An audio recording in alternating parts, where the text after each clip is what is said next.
So last week during our Q&A session,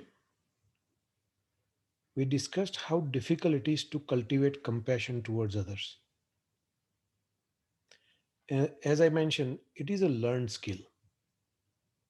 So today, let's talk about how we can develop compassion towards all living beings. Before we develop compassion towards everyone, we first need to have love towards them. If we have a love for someone in our heart, developing compassion towards them becomes easy.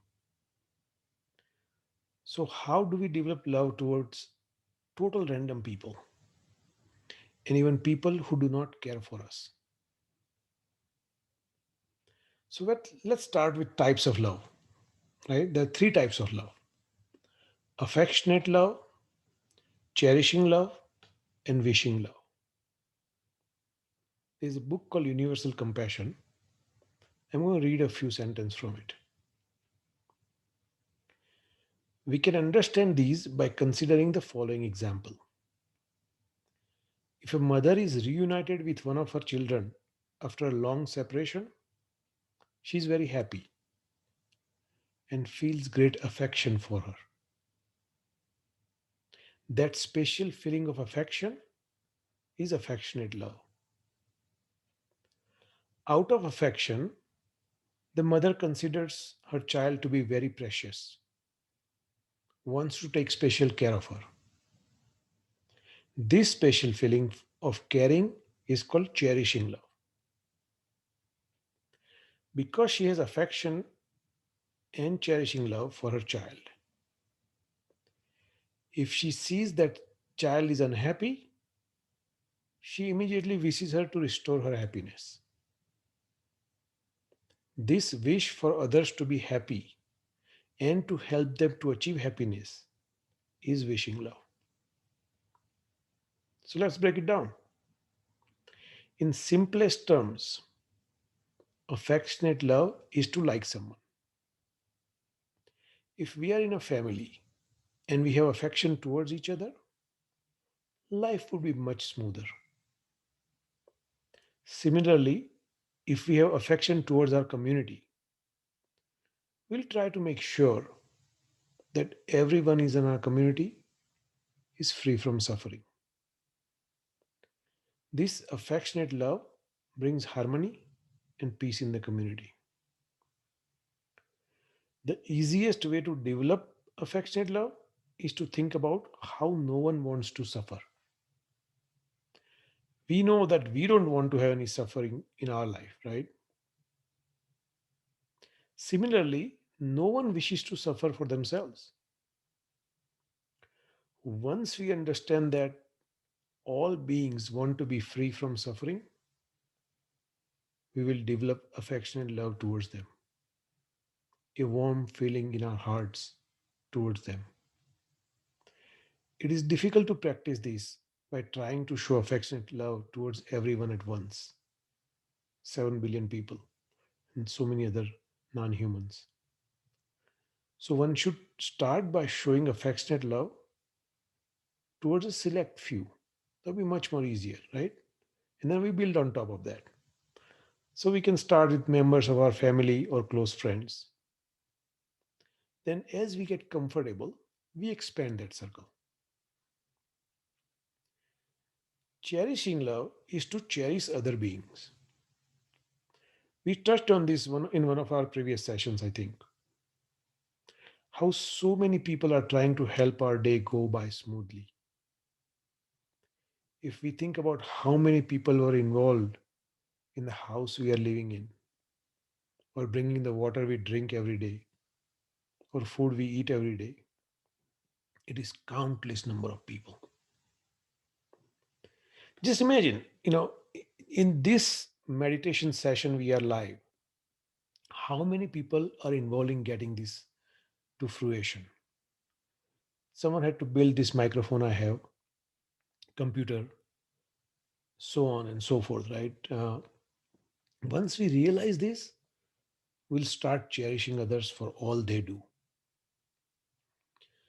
Developing this cherishing love is what helps us develop compassion towards others. Wishing love is our wish for all living beings to be happy. This is a natural outcome once we develop affectionate love and cherishing love towards others. So there is a fast track way. A fast track way to develop compassion towards other is to think about all living beings as our mothers. If we believe that we have had countless lives, right? We are in this birth and death and birth, life, death cycle. Then we also must accept that we have had countless mothers. That means any of the living beings could be our mother in our previous lives. When someone's mother passes away, she does not stop being her mother. So if someone argues that, hey, that doesn't mean that they are our mother in this life. But when someone's mom passes away, they're still their mom. So if we begin to bring this point to our hearts, we'll naturally develop compassion towards them. If for some reason one is not comfortable thinking about all living beings as their mother, you can think about being a mother to all living beings, right? That if we had countless mothers, probably we had been moms countless times. The result is the same. You would begin to develop compassion towards them since all moms have great compassion towards their children. So, as you can see, there are a couple of ways we can train our minds to develop compassion. This is a very profound practice. It's not easy, but it is a fast track way to get towards enlightenment. So, one way to practice this is to start with three people, right? You say, okay, these are the three people I want to show compassion towards. You may already have those three people in your life. You may already be showing compassion towards them. Try to solidify that for a week. Then say, okay, I'm going to make it five people. Start with people you know, of course. And then after about 3 weeks, start with random people. I'm going to show compassion towards one random person who I don't know at all. If we start doing that, right, I hope that all of us can begin to practice this in small ways in our daily life. So that's the lesson of the day as to how we develop compassion, how we cultivate compassion. In today's meditation, as always, we'll begin with a focus on our breath. Once we settle down at our hearts, let's try to imagine that our mind is this deep ocean. Our thoughts are waves on the surface. Thoughts seem to be uncontrolled, just like waves. But as we go deep in the ocean, there is stillness away from that waviness. Let's try and focus on that stillness of our mind. If a thought arises, just acknowledge it without trying to chase it and stay in the stillness of your mind. That's the idea. Let's begin. If you would, please get into your meditation posture. So make sure you are in a cross legged position. If you are sitting in a chair, keep your legs straight. Make sure his back is upright. Gently close your eyes. Keep your mouth just a little bit open. All of us hold on to our stress in our jaws. So if we keep our mouth open, the stress goes away. Put your hands in your lap, right over left. your thumbs touching each other. Now, take a deep breath.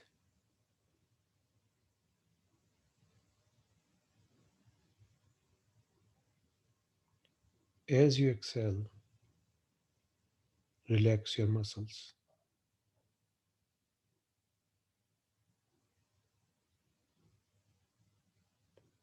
Take another deep breath.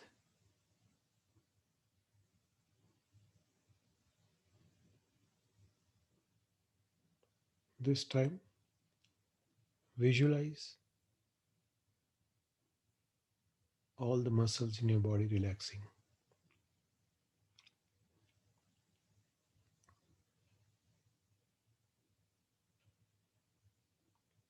Take one more deep breath.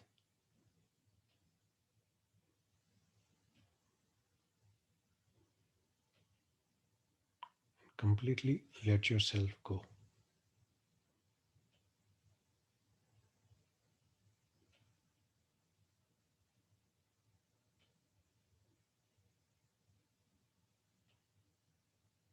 Continue breathing.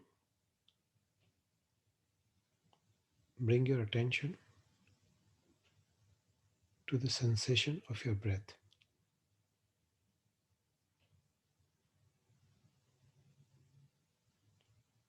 Feel the cool air as you breathe in.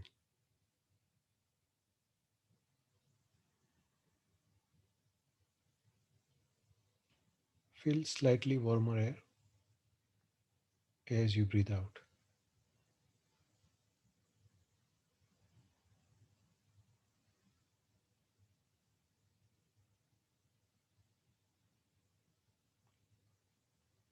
Keep your focus on sensation of your breath at your nostril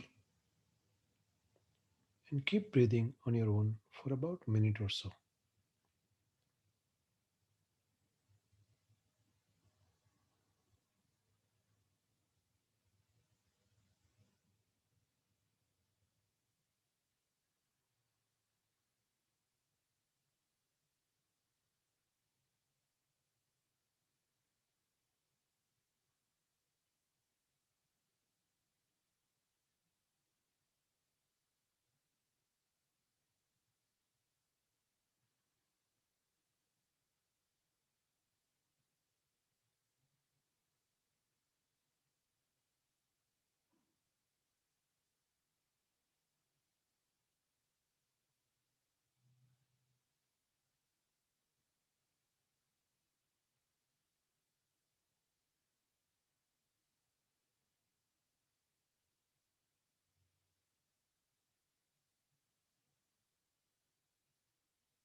Bring your attention at your heart.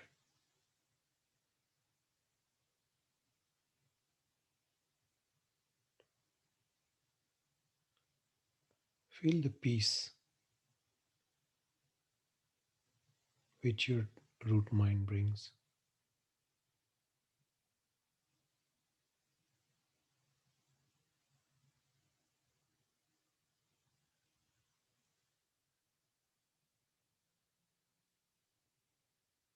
Imagine everything that happened before this moment melts away in life.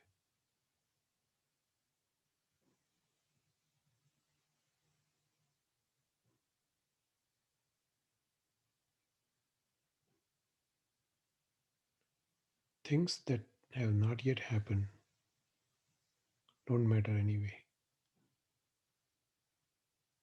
So just stay in the moment.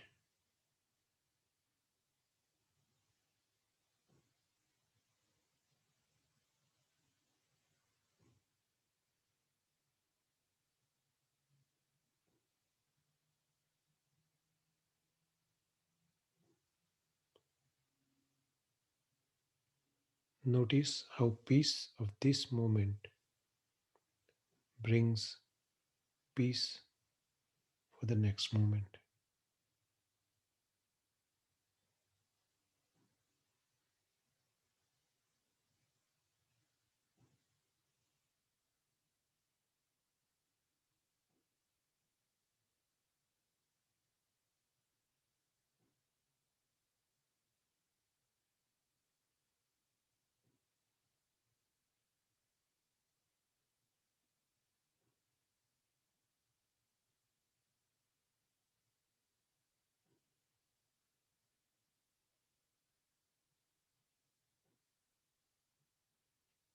Think about your mind as this deep ocean.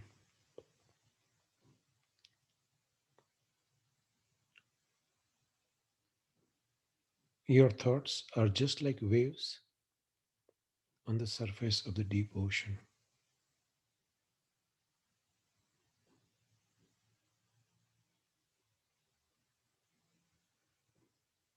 As we go deep in the ocean,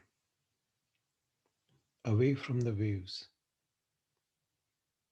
the water is still.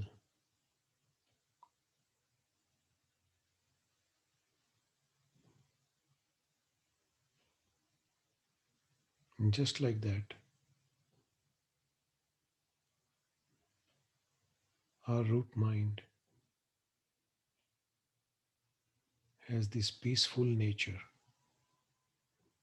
away from all our thoughts.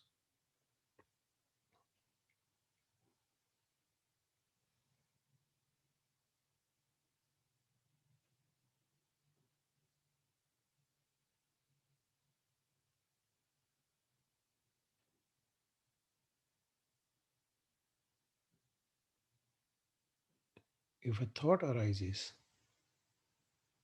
gently acknowledge it. Don't try to chase it and just enjoy the stillness of your mind.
If you find yourself chasing your thoughts, please come back. Go back to your breathing. Focus on the sensation of your breath for about 10 breaths and it should calm down.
Enjoy the peace, stillness of this mind brings.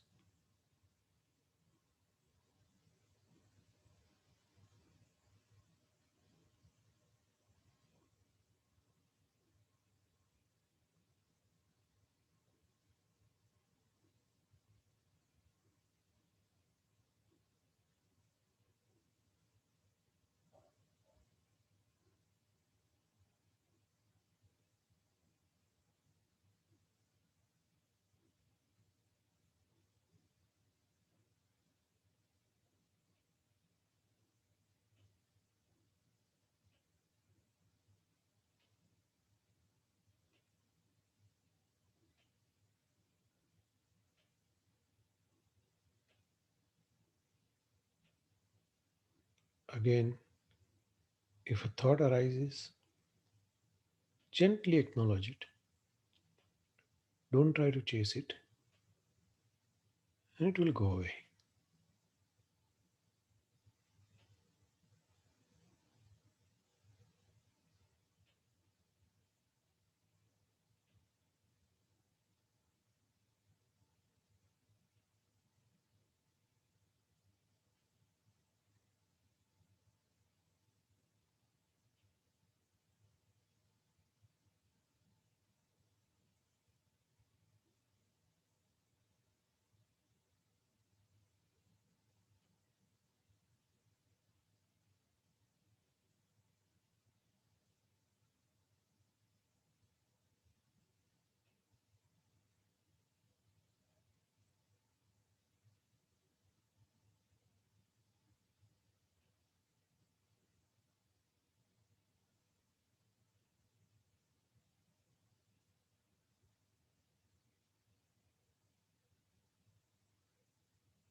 If you are in some different land, chasing your thoughts, come back.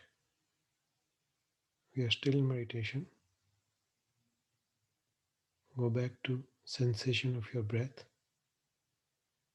for about 10 breaths, and your thoughts should disappear.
Just stay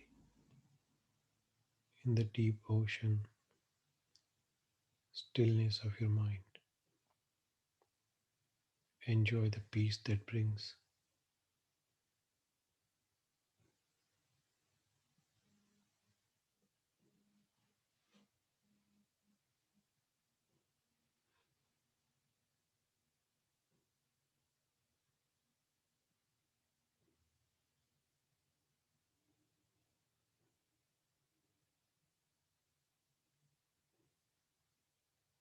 When you're ready, gently open your eyes.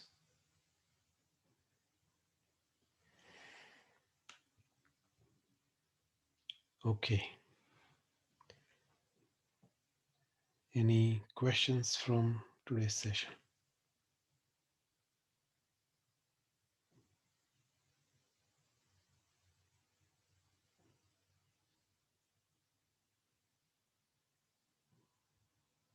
No questions?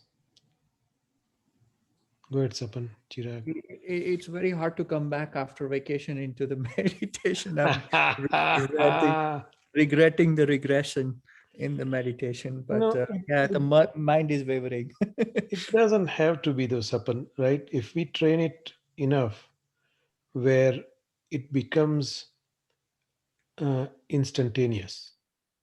So if you make this a daily practice, right? Start with 10 minutes a day, then you go from there.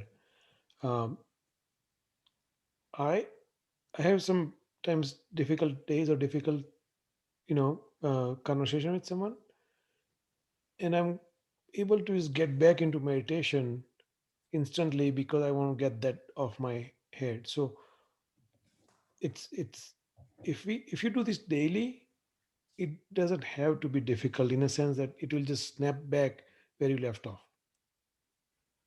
So my recommendation is to make sure we do this daily. Yep, makes sense. Okay. Anyone else? Nira, Hang. uh, you talked about the affection between a child and a mother. Right. I have just thought that in the initial stage, the affection is one sided. Right. I say at the time of the birth, Right. it is more from mother to the child. The child has no idea. Right. Who if the child has no idea? Okay, okay, you can talk. And as and when the child develops some sort of a affection by way of his or her physical and psychological needs are fulfilled by way of food or clothing or pain or soothing some sort of a thing from the parents. Right. He or she develops the affection towards that person, Right. and we try to give the name to that person as a mom or dad. Right. That's my thinking. If the child is brought up with somebody else, same affection the child will develop with that person. Absolutely. I totally agree with you. Only reason I brought up mother and child example is that's a natural affection, right? A mom has a natural affection towards a kid for most cases, right? There Agree, may be some exception, but agree. you're absolutely right, right? If you have adopted parent, for example, right? You have affection, you have family members, especially uh, uh, if some if you grew up in India, you grew up in a joint family, you have affection from a lot of people. So I totally agree with you. The point I was trying to make with this example is simple, that if we try to develop that same affection towards everyone, then compassion towards them becomes natural. But to develop with affection, there has to be some sort of a starting point or ignition Right. in the two people. Right. That, And that's the first requirement, in my opinion, rather than I just don't develop the affection for somebody unknown unless I know that he or she has done something good for me, or I hate that person if he or she has done something bad for me. but that's where this fast track option comes in, is to, if you start thinking about that this person is my mother from a previous life, so now you have the same affection towards your mother, towards that person, or whoever you want to think about, right? So if we start thinking about that, hey, I had these countless lives, so I must have countless mothers or countless wives or countless daughters, whatever you want to think about, right? Who is most precious to you? And then if we start say, okay, this person may be my mom from a previous life, all of a sudden, right, you start thinking about that enough, you will develop that affection. And that's where the fast track comes in, is to, otherwise you're right, it's very difficult to develop affection towards someone who you hardly know, right? They haven't done anything for you. But that's where this way of thinking comes into play. Does that Okay. make sense? It makes sense, but it's very hard to digest that It is. concept. It is. That's why I'm saying, just start with three people in your life who you already have affection towards, right? Don't start having affection towards, uh, some person who you don't know or who you hate or whatnot, right? Let's not start there. Let's start with three people who you already have affection towards, and then grow from there. Okay. So do three people for a week, do five people for 2 more weeks, and then after third week, let's find one random person and see if that makes a difference. Yeah, let's try it. Let's give it a 3 weeks. Okay. All right. We'll end right about there. So I'm going to stop recording here.